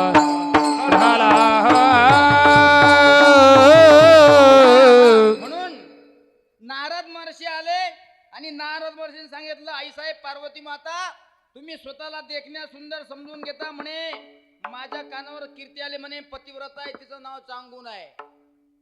पार्वती मातेनं शिवजीचे कान भरले. माऊलीनं शिवजीचे कान भरले बरं. बाईनं कधी बुवाचे कान भरले की कार्यक्रमच आहे. म्हणून काही काही कान मंत्र घेऊन ऐकणारे जे असतात ना कान मंत्र घेऊन आपण म्हणतोय हा आपल्या घरामध्ये आपण फक्त पत्नीचंच ऐकतो बाकी कोणाचं ऐकत नाही. तुम्ही घरामध्ये किती चांगलं राहा किती चांगलं व्हावा 25-30 लाख रुपयाची गाडी घ्या करोड 1.5 करोड रुपयाचा बंगला घर असू द्या तुमची मुलं बाळ कंपनीत नोकरीला असू द्या चांगल्यापैकी पॅकेज असू द्या तुमचं घर चांगलं आहे सोनं चांदी बँक बॅलन्स खूप असू द्या तरी सुद्धा तुमच्या घरातले लोक म्हणत असतात पिंट्याचे पप्पा तुम्हाला काही समजत हे सगळ्या ठिकाणी असं आहे. इकडे लक्ष द्या. पिंट्याचे पप्पा तुम्हाला काही समजत नाही तसं नारद महर्षीनं कान भरल्याबरोबर पार्वती माता म्हणू लागली गणपतीचे पप्पा माझ्यापेक्षा सुंदर कोणी नाही. पण हे नारद महर्षी निरोप घेऊन आले म्हणे काही मेसेज नाही काही मिस कॉल नाही काही व्हॉट्सअप नाही काही इंस्टा नाही काही स्टेटस नाही काही नाही अचानक आले म्हणे काय म्हणतात पतिव्रता कांता नाम ते चांगुना चांगुना नावाची पतिव्रता आहे फार देखणी आहे दिसायला सुंदर आहे जा बरं म्हणे पाहण्याकरता. शिवजी परीक्षा घेण्याकरता आले वाघ बाबा खाली पाहतात शिवजींना वेश धारण केला भिक्षुकाचा रूप धारण केलं. आता भिक्षुकाचं रूप धारण केल्यानंतर भिक्षुकाचा धर्म आहे भिक्षाम देही माही भिक्षाम देही माही. शिवजी आहेत महाराज ते शिवजीनं भिक्षुकाचं रूप धारण केलं. आता पार्वती मातेनं सांगितल्यावरून शिवजी खाली आले आणि सती अनुसया मातेची परीक्षा घेण्याकरता आले. ठीक आहे म्हणले तुझ्या सांगण्यावरून मी जातो. पार्वती मातेनं सांगल्यास पार्वती मातेच्या सांगण्यावरून शिवजी चांगुनेच्या मठापर्यंत घरापर्यंत आले आणि सांगितलं मी म्हणे अतिथी आलोय मग आता परीक्षा कशी घ्यायची. आणि इकडे श्रीयाळ राजा आणि चांगुनीला पुत्र नव्हता. कर्मधर्म सुदैवानं देवाची साधना देवाचं चिंतन करून त्यांच्या पोटी रत्न जन्माला आला. त्याचं नाव ठेवलं श्रीयाळ. चिल्या बाळ वेगळा आणि श्रीयाळ बाळ वेगळा. चिल्या त्याचं नाव चिल्या ठेवलं. मग आता मी परीक्षा पाहण्याकरता आलो हे कोणाला कळलं नाही पाहिजे. भगवान शिवजीनं भिक्षुकाचं रूप धारण केलं. चांगुना माता दरवाजामध्ये भिक्षा घेऊन आली. भगवान शिवजी म्हणतात तुला जर मला भिक्षा द्यायची असेल मला माणसाचं मांस खाण्याकरता दे. ऐका माणसाचं मांस खाण्याकरता दे. शिवजीचे शब्द आहेत येरू म्हणे माझे शरीर हे रोगी नरमास वेगी देई मज. ऐकण्यासारखं चरित्र आहे. ऐका भगवान शिवजी भिक्षुकाचं रूप धारण करून चांगुना मातेची परीक्षा घेण्याकरता आले माऊली अन्नधान्य घेऊन घ्या महाराज. मी असं ऐकलंय की आतापर्यंत आलेला अतिथी तुझ्या दारावरून कधी बिन पाणी पेल्याचा बिन घोटाचा गेला नाही. मी असं ऐकलंय की तुझ्या दारावर आलेला अतिथी कधी उपाशी पोटी गेला नाही. मी असं ऐकलंय की तू त्याला खाली हात कधी पाठवलं नाही. मी तुझी कीर्ती मी तुझ्या चर्चा माझ्या कानावर ऐकू नये. मग हे गहू घ्या ही डाळ घ्या ही ज्वारी घ्या. शिवजी म्हणले मला नको मी भिक्षुक आहे माझं शरीर रोगानं जडलेलं आहे तुला द्यायचं असेल तर नरमास दे. श्रीयाळ राजा सुद्धा दरवाजात आले आणि श्रीयाळ राजाने भिक्षुकाला म्हणजे शिवजीला सांगितलं महाराज आमच्या घरून आतापर्यंत एकही अतिथी विनमुख गेला नाही. तुम्हाला नराचं मांस पाहिजे ना.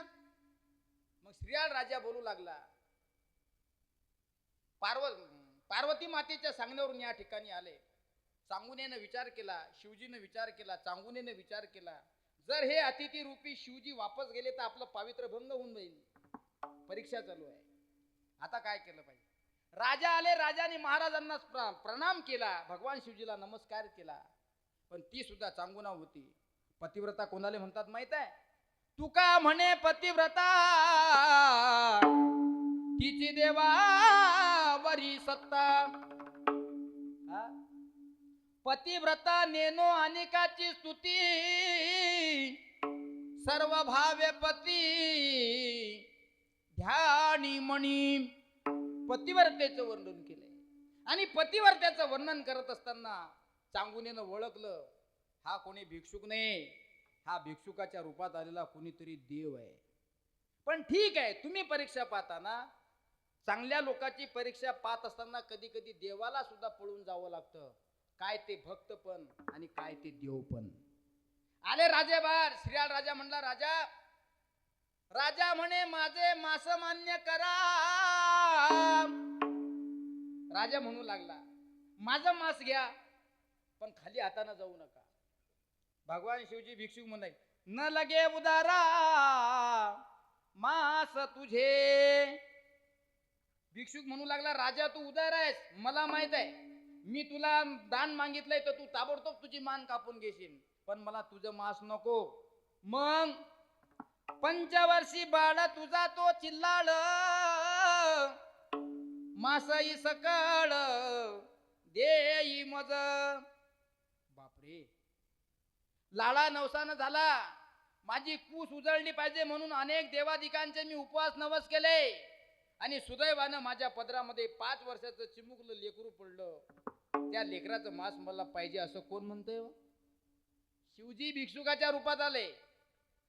पंचवर्षी बाळ तुझा तो चिल्लाळ, मासही सकळ देई मज. तुझा तो 5 वर्षाचा बाळ आहे ना, त्याचं मांस मला पाहिजे. आता किती फजिती आहे. हा, पण चांगुना माता म्हणली, माझा एकुलता एक लाडा नवसाने झालेला पुत्र मी तुला द्यायला तयार आहे, पण तू वापस जायचं नाही. बोलविला तेने तेव्हा तो चिल्लाळ, वचन कोमल बोले त्यासी.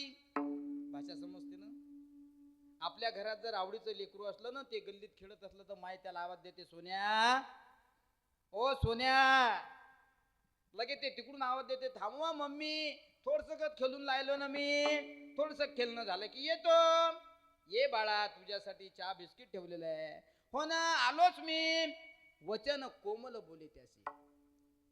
आवाज दिल्याबरोबर 5 वर्षाचा चिल्या बाळ पळत आला, बोलू लागला, महाराज तुम्हाला माणसाचं मांस पाहिजे नाही, तुम्हाला 5 वर्षाच्या बाळाचं पाहिजे. जा स्वयंपाकघरामध्ये घेऊन जा. एखाद्या मायला कळत न कळत अनेक वर्षांपासून पुत्र जर होत असेल तर त्या मायला आणि त्या बापाला इतका आनंद होतो बाबा, इतका आनंद होतो की तिच्या आनंद एवढा आनंद कोणालाच होत नाही. लाळा नवसानं झालं होतं. शिवजी म्हणले, हा तुझा तो 5 वर्षाचा बाळ आहे, त्याचं मांस मला पाहिजे. मग घेऊन या चिल्या गेली पाकशाले, शरीराचा तिने पाक केला. गेली स्वयंपाक घरात घेऊन. 5 वर्षाचं लेकरू रडत होते. पण शिवजीने सांगितलं, माझं शरीर रोगी आहे, 5 वर्षाच्या बाळाचं मांस मला खाण्याकरता पाहिजे. पण ज्यावेळेस तू त्याचं मांस कापशील, ज्यावेळेस त्याला शिजवशील, त्यावेळेस रडायचं नाही. रडायचं पतिव्रतेची परीक्षा. रडायचं नाही, असं म्हणायचं नाही माझा एकुलता एक काय लाडा लवसानी झाला, त्याची मान मी कशी कापू, म्हणायचं नाही, रडायचं नाही. मग उखळा माझी घालो शिराय कांडोनी, रसिक गायगानी आवडीने. अंगाला काटे आले महाराज.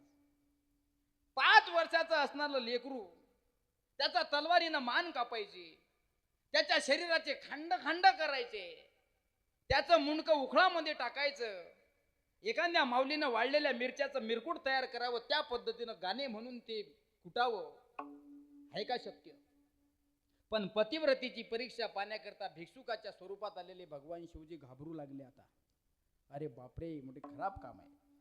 आपण तर पार्वतीच्या सांगण्यावरून या ठिकाणी आलो होतो, इथं वेगळाच चमत्कार होऊ लागला. आता काय करावं? कापलंय, स्वतःचं बाळ कापलंय, मुंडकं टाकलंय त्या उखळामध्ये, गाणे गाणं चालू आहे. मग आता आली चांगुना बाहेर. म्हणले, महाराज स्वयंपाक तयार आहे. स्वयंपाक, मुलाचा मांस शिजवला, म्हणले स्वयंपाक तयार आहे. मग काय करू? भगवान शिवजी घाबरू लागले. भाऊ खूप घाबरले. म्हणले आता काही खरं नाही. 5 वर्षाचं बाळ कापलं, मुंडकं उकळामध्ये टाकून गाणे म्हणायला लावले, भगुन्यामध्ये शिजवलं, आता शिजून तयार आहे. आली चांगुना म्हणली स्वयंपाक तयार आहे, महाराज जेवायला बसा. शिवजीला निघून जाण्यासाठी मार्ग सुचत नव्हता. शिवजी म्हणले, येरू म्हणे पात्र वाढबाय तीन, पंगती यत्रमान बैसा तुम्ही. आता इथं धर्मसंकट दिलं. शिवजी म्हणू लागले 3 पात्र वाढा आणि पंक्तीवर तुम्ही बसा. आपलाच गोळा आपण कापायचा, आपलाच गोळा आपण शिजवायचा आणि आपलाच गोळा पात्रवाळ्यावरून आपण खायचा. पुढे पा. फार खतरनाक चरित्र आहे. शिवपुराण कथा ऐका, रामकथा ऐका, भागवत पुराण कथा ऐका. चांगुना माता म्हणू लागली 3 पात्र कोणा करता? म्हणे एक तुझ्या करता, एक तुझ्या नवऱ्या करता आणि एक तुझ्या 5 वर्षाच्या चिल्या बाळा करता. बाप, आता कसं करावं? पण 3 पात्र वाळण्यासाठी सांगितले. शिवजी पात्रावर येऊन बसले. आता त्याचा तर वध या ठिकाणी केला होता. पण शिवजीने विचार केला, आता हिची खरी परीक्षा पाहण्याची वेळ झाली. मग आता काय केलं पाहिजे? न पुत्रिकेच्या घरी न घे मी अन्न, चालला उठून अतिथी हा. आता किती मोठं संकट टाकलं. तुला पुत्र नाही, तुझ्या घरी मी अन्नाचा घास सुद्धा घेणार नाही. चालले उठून शिवजी. पण ती सुद्धा पतिव्रता होती. पतिव्रता होती, रडू लागली. माझ्याच कुशीतून जन्माला आलेला लाडा नवसाचा माझा एकुलता एक लेक या भिक्षुकानं कापायला लावला, कापता कापता शिजवायला लावला. शिजवल्यानंतर पात्र सुद्धा या ठिकाणी वाढले आणि आता हा भिक्षुक अन्न भक्षण करत नाही असं म्हणतो. आता काय केलं पाहिजे? देवाचा धावा करू लागली. ब्रह्माजी आणि विष्णूजी शिवजीची चरित्र वर्णन करू लागले. शिवजी तुम्ही कशाले भानगडीत पडले? अरे ती पतिव्रता आहे. महाराज आवाज दिला आणि जसा आवाज दिला चांगुनेनं, तो 5 वर्षाचा चिल्या बाळ धावतच आला आणि आपल्या चांगुनेला कळकळून मिठी मारली. शिवजी भिक्षुकाच्या रूपातले शिवजी ओरिजिनल स्वरूपात आले आणि चांगुना श्रीयाळ आणि चिल्याळ बाळाला खूप मोठा आशीर्वाद दिला की मी शिवजी आहे. मला माझ्या पत्नीला सौंदर्याचा अभिमान झाला होता, पण नारद महर्षी माझ्याकडे आले, म्हणले माझ्यासारखं देखना कोण नाही, पण खरी पतिव्रता आणि खरी देखणी कोण नाही. मी खरं सांगतोय तुला चांगुने, तुझ्यासारखी पतिव्रता आणि तुझ्यासारखी दान देणारी महिला विश्वामध्ये पहिली तू ठरशील. ज्यावेळेस तुझं चरित्र लोक ऐकतील त्यावेळेस एका एका डोळ्याला 2-2 अश्रूच्या धारा लागतील. भगवान शिवजीचा महिमा इतका सुंदर आहे, इतका सुंदर आहे, तो कितीही वर्णन केला तरी अपरंपार आहे. आपली वाणी त्याचे सांगण्यासाठी कमी पडते. काही देतात. तुम्ही मनातून भगवान शिवजीची उपासना करा. भोळं दैवत असल्यामुळे तात्काळ प्रसन्न होतात. म्हणून भगवान शिवजी साधना करतायत. मी सांगितलंय तुम्हाला, भगवान शिवजी साधना करतायत. उपमन्याची साधना सिद्ध झाली. भगवान शिवजी इंद्राचं रूप धारण करून आले आणि इंद्राचं रूप धारण करून शिवजीनं त्याची परीक्षा घेतली. कोण रे तू? उठ म्हणे, डोळे बंद कर, काय पाहिजे सांग. आता उपमन्याला काय पाहिजे असं मान म्हटल्यानंतर आपल्या समोर जर प्रत्यक्ष देव आले तर आपण काय मागू? आपण गावठी लोक काही मागेन, काही सांगता येत नाही. आपण एवढं म्हणून घर चांगलं पाहिजे, बसण्यासाठी गाडी सुंडी महागडी पाहिजे, बस एवढीच आपली अपेक्षा असते. आणि लय झालं तर थोडंफार बँकेत बॅलन्स पाहिजे. पण उपमन्या म्हणला नाही, माझी शिवजीची उपासना आहे, मी शिवजीलाच बोलावणार. नाविलाजानं शिवजीनं इंद्राच्या रूपात त्याची परीक्षा घेतली. कर्म धर्म सुदैवानं इंद्र भगवान शिवजीच्या स्वरूपात आले श्याम महाराज. आणि भगवान शिवजीच्या स्वरूपात आल्यानंतर उपमन्यानी महाराजा देवाला चरण स्पर्श केला. सांग तुला काय पाहिजे? लहान होतो मी, आईच्या मांडीवर खेळत होतो. आईला दूध नव्हतं पिण्याकरता, म्हणून आई मला ज्वारीच्या पिठात पाणी टाकून दूध पाजत होते. राजाच्या घरी मित्राच्या सानिध्यात गेलो, राजाने मला ग्लासभर गाईचं दूध पाजलं. दूध कसं असते म्हणून मी माझ्या आईला विचारलं. दूध कुठं मिळते हे करण्याकरता माझ्या आईनं मला अरण्यात पाठवलं. आज ओरिजिनल दूध मला पाहिजे. भगवान शिवजी प्रसन्न झाले, कारण भगवान शिवजी भोळे आहेत. शिव भोळा चक्रवर्ती, त्याचे पाय माझे चित्ती. किती पाहिजे बाळा तुला दूध? 10 litre, 20 litre, 30 litre, 100 litre, 1000 litre? नाही महाराज, शिराचा सागर उपमन्या, शिराचा सागर शिराचा सागर उपमन्या, शिराचा सागर. अडाळपती बाळ बैसविला ध्रुव आणि शिराचा सागर उपमन्या. भगवान शिवजीची साधना तुम्ही अंतकरणापासून करा. सांगेल तुम्हाला मी, शिवरात्रीच्या पर्व काळाच्या निमित्ताने शिवजीची उपासना करा. ओम शिवाय नमस्तुभ्यम, ओम नमः शिवाय, ओम नमः शिवाय, ओम शिवाय नमस्तुभ्यम. शिवजीची साधना अंतकरणातून करा. शिवजी तुम्हाला तात्काळ प्रसन्न होतील.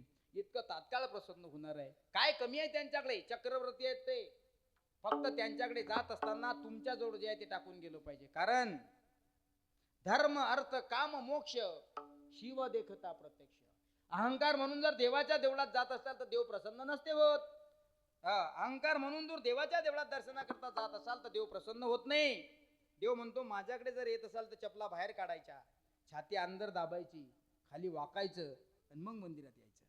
म्हणून देशामध्ये देवळाचे मंदिर छोटे असतात. म्हणून मंदिरामध्ये ज्यावेळेस आपण प्रवेश करतो त्यावेळेस वाकून करतो की नाही का? जातो असं, हे पांडुरंगा पाय माझ्याकडे मी आलो नाही. नम्र झाला भूता ते नेक कोंडिले अनंता. सांगण्यासारखं खूप आहे. माझी सकाळीही कीर्तनाची सेवा होती.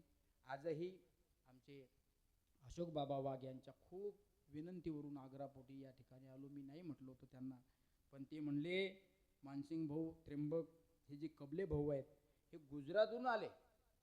त्यांचा सहकुटुंब सहपरिवार या ठिकाणी आला आणि भगवान शिवजीचा असा भला मोठा उत्सव त्यांनी केला. मी सांगतोय तुम्हाला नारदाच्या गादीवरून, भाऊ आपण इतकं सुंदर नियोजन या ठिकाणी केलं ना. मला सुद्धा असं वाटत नाही की मी हे पहिल्या दिवसाचं कीर्तन करतो. मला असं वाटतं हे 7 दिवसात सप्त्यातलं कीर्तन आहे की काय.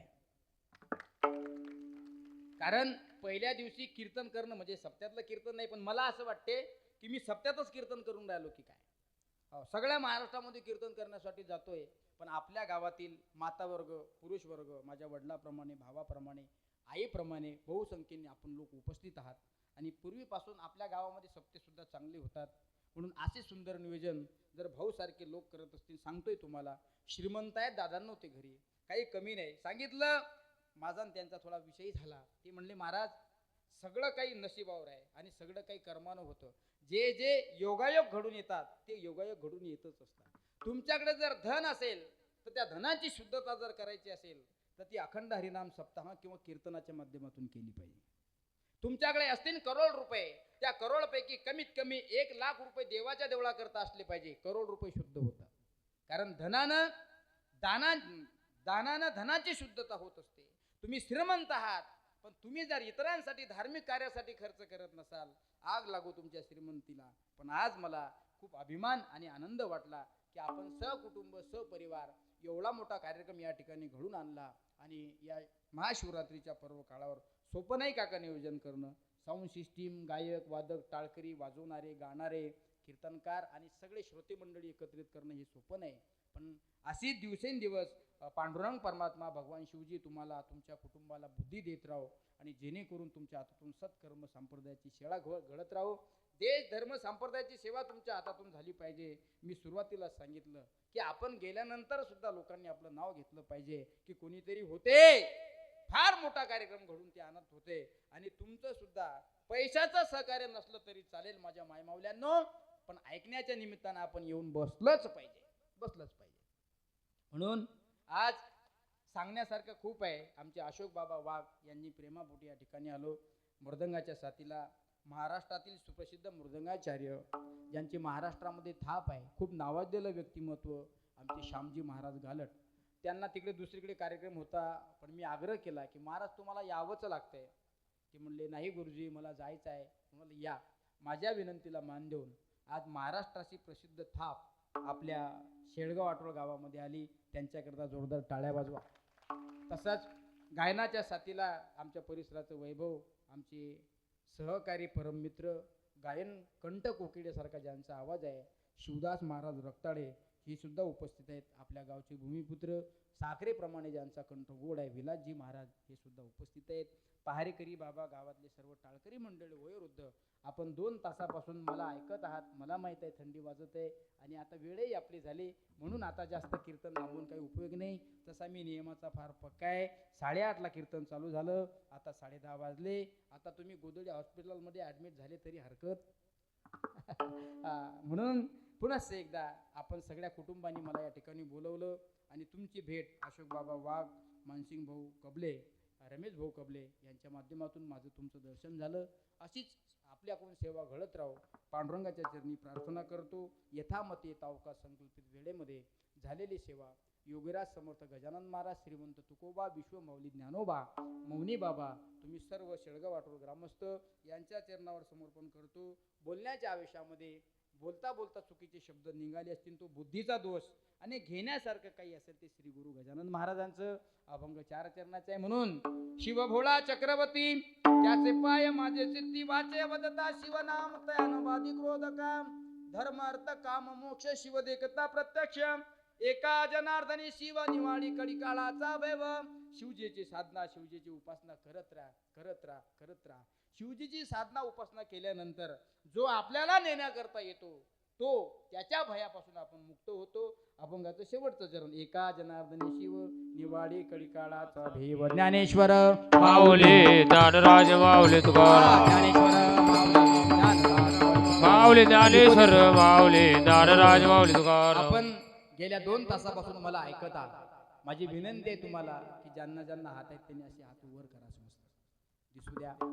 मौनी कृपा प्रसाद युट्यूब चॅनलच्या माध्यमातून शेळगाव वाटोळचं हे कीर्तन सगळ्या महाराष्ट्रामध्ये दिसतं. 86,000 लोक पाहतात आपल्याला, म्हणून हात वर असले पाहिजे. एक आवाज आला पाहिजे सगळ्यांचा.